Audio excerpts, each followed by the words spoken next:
നമസ്കാരം. പ്രധാന വാർത്തകൾ.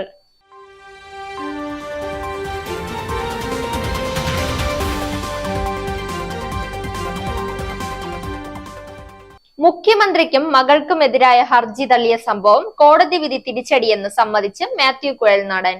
ICSE പരീക്ഷാ ഫലം പ്രഖ്യാപിച്ചു. 10ാം ക്ലാസ്സിൽ 99.47%, 12ാം ക്ലാസ്സിൽ 98.19% വിജയം. വനിതാ T20 ലോകകപ്പ് മത്സരക്രമം പുറത്തുവിട്ട് ICC. വാർത്തകൾ വിശദമായി. കോടതി വിധി തിരിച്ചടിയെന്ന് സമ്മതിച്ച് മാത്യു കുഴൽനാടൻ. കൊടുത്ത തെളിവുകളിലെ ന്യൂനത എന്തെന്ന് പരിശോധിക്കുമെന്നും അപ്പീൽ പോകുമോ എന്ന ചോദ്യത്തിന് തീരുമാനിച്ചിട്ടില്ല എന്നും മാത്യു കുഴൽനാടൻ പറഞ്ഞു. വിധി പകർപ്പ് ലഭിച്ച ശേഷം പ്രതികരിക്കാമെന്നും വ്യക്തമാക്കി. മുഖ്യമന്ത്രിക്കും മകൾക്കുമെതിരായ മാത്യു കുഴൽനാടന്റെ ഹർജി വിജിലൻസ് കോടതി തള്ളിയ സാഹചര്യത്തിലാണ് മാത്യു കുഴൽനാടന്റെ ഈ പ്രതികരണം.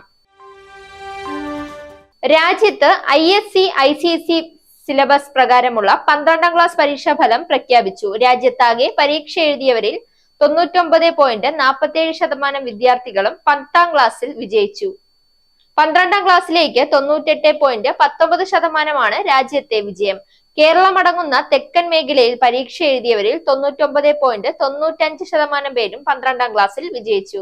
കേരളത്തിൽ 10ാം ക്ലാസ്സിൽ 99.99% വിദ്യാർത്ഥികളും 12ാം ക്ലാസ്സിൽ 99.93% വിദ്യാർത്ഥികളും വിജയിച്ചു. ഇനി കായിക വാർത്ത. വനിതാ T20 ലോകകപ്പിന്റെ മത്സരക്രമം പുറത്തുവിട്ട് ICC. ബംഗ്ലാദേശാണ് ഇത്തവണ വനിതാ ലോകകപ്പ് പോരാട്ടത്തിന് വേദിയാകുന്നത്. ഒക്ടോബർ 3 മുതലാണ് പോരാട്ടം. 3-ന് ധാക്കയിലാണ് ഉദ്ഘാടന മത്സരം. ഇന്ത്യ, പാകിസ്ഥാൻ, ഓസ്ട്രേലിയ എന്നിവർ ഒരു ഗ്രൂപ്പിൽ. ഗ്രൂപ്പ് എയിലാണ് ഇന്ത്യ. ഓസീസ്, പാക് ടീമുകൾക്കൊപ്പം ന്യൂസിലൻഡാണ് ഗ്രൂപ്പിലെ മറ്റൊരു എതിരാളി. യോഗ്യതാ പോരാട്ടം കളിച്ചെത്തുന്ന മറ്റൊരു ടീമും ഈ ഗ്രൂപ്പിൽ ഉണ്ടാകും. ഗ്രൂപ്പ് ബിയിൽ ഇംഗ്ലണ്ട്, ദക്ഷിണാഫ്രിക്ക, വെസ്റ്റ് ഇൻഡീസ്, ബംഗ്ലാദേശ് ടീമുകളും യോഗ്യതാ പോരാട്ടം കളിച്ചെത്തുന്ന മറ്റൊരു ടീമും മാറ്റുരയ്ക്കും. ഒക്ടോബർ 6-നാണ് ഇന്ത്യ പാകിസ്ഥാൻ പോരാട്ടം. വാർത്തകൾ അവസാനിക്കുന്നു. നേരിന്റെ വാർത്തകൾ നിങ്ങളുടെ വിരൽത്തുമ്പിൽ എത്താനായി സാക് ന്യൂസ് ചാനൽ സബ്സ്ക്രൈബ് ചെയ്തും ഷെയർ ചെയ്തും ഒരു ശരിയായ മാധ്യമ നിലപാടിന് നിൽക്കാൻ ഞങ്ങൾ നിങ്ങളെ ക്ഷണിക്കുന്നു.